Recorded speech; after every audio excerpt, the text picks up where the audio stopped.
Hello guys, সবাই কেমন আছে? আশা করি সবাই ভালো আছে। আজকে আমি ভিপ বার্গার বানাবো। নিয়েছি বার্গারের বন এবং মেয়োনিজ সস, আর নিয়েছি শসা, পেঁয়াজ, লেবু। কেটে দিয়ে গোশটাকে পরিষ্কার করে নিয়েছি। এখন আমি একটা বাটিতে নিয়ে নিলাম। দিয়ে দিব লেবুর রস, 1 চামচ পরিমাণ লেবুর রস দিয়ে দিব। লেবুর রসটা দিলে গোশটা একদম খুব তাড়াতাড়ি সফট হয়ে সিদ্ধ হয়ে যাবে। লেবুর রসটা দিয়ে ভালো করে মাখিয়ে নিলাম। 10 মিনিট মাখিয়ে রেখেছি। এখন দিয়ে দিব আধা চামচ পরিমাণ লবণ,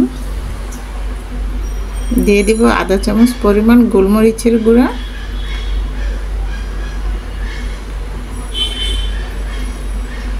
আর দিয়ে দিলাম আধা চামচ শাহি গরম মশলার গুঁড়া।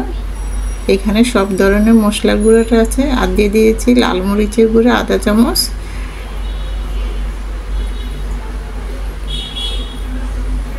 দিয়ে দিলাম 1 চামচ সয়া সস, দিয়ে দিব আধা চামচ পরিমাণ আদা রসুন বাটা। এখন হাত দিয়ে ভালো করে উপকরণগুলি মাখিয়ে নিব। হাতে ভালো করে উপকরণটা মাখিয়ে নিয়েছি গোছের সাথে। ঠিক এরকম একদম সফট হয়ে গেছে। 10 মিনিট আমি এইভাবে ঢেকে রেস্টে রেখে দিব। 10 মিনিট পরে ঢাকনাটা তুলে আবার একটু আলতো করে নেড়ে দিব। একদম খুব সুন্দর সিদ্ধ হয়ে গেছে। এখন ভাজার জন্য আমি একটা ফ্রাই প্যান বসিয়ে দিলাম। দিয়ে দিলাম ঘি, 3 চামচ ঘি ব্যবহার করেছি। কেউ যদি সাদা তেলে ভাজতে চান গোশটা, তাও ভাজা যাবে। আমি ঘিয়ে ভেজেছি, তাহলে আলাদা একটা ফ্লেভার আসবে। এখন গোশগুলি তাওয়াতে দিয়ে দিচ্ছি। এইভাবে করে ঘুরিয়ে ঘুরিয়ে আমি তাওয়াতে গোশটাকে ভেজে নিব।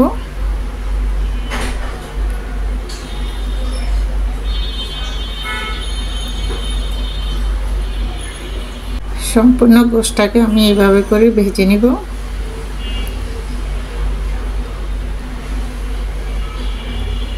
খুব একটা সময় লাগবে না, ঝটপট করে হয়ে যাবে। যেহেতু লেবু দিয়ে আগে মাখিয়ে রেখেছিলাম, সেজন্য একদম সফট হয়ে গেছে গোশটা।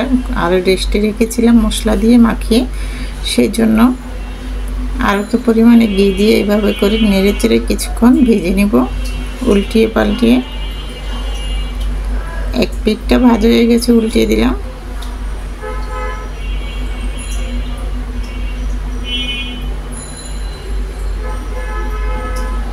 দুই পিঠই ভাজা হয়ে গেছে। কালারটা খুব সুন্দর চলে আসছে। এই যে খুব সুন্দর সিদ্ধ হয়ে গেছে। আমি ছিঁড়ে দেখাচ্ছি।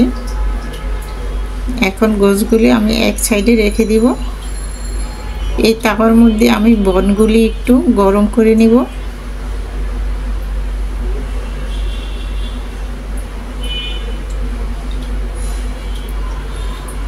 বনগুলি দিয়ে দিচ্ছি তাওয়াতে গরম করার জন্য। আরও একটু ঘি দিয়ে দিলাম, তাহলে খুব সুন্দর একটা ফ্লেভার আসবে এবং বনগুলি ভালো করে গরম হয়ে যাবে।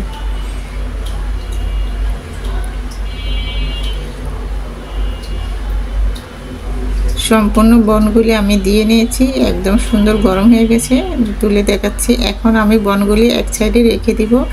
আর নিয়েছি কিছু সালাদ, পেঁয়াজ কুচি এবং শসা কুচি। এখন একটা বাটি নিয়ে নিলাম। বাটির মধ্যে আমি এখন গোশগুলি পিস পিস করে কেটে নিব। একটা কেচির সাহায্যে আমি গোশগুলি কেটে নিচ্ছি। এভাবে করে সম্পূর্ণ গোশটা আমি কেটে নিব। আর দিয়ে দিলাম পেঁয়াজ কুচি, শসা কুচি,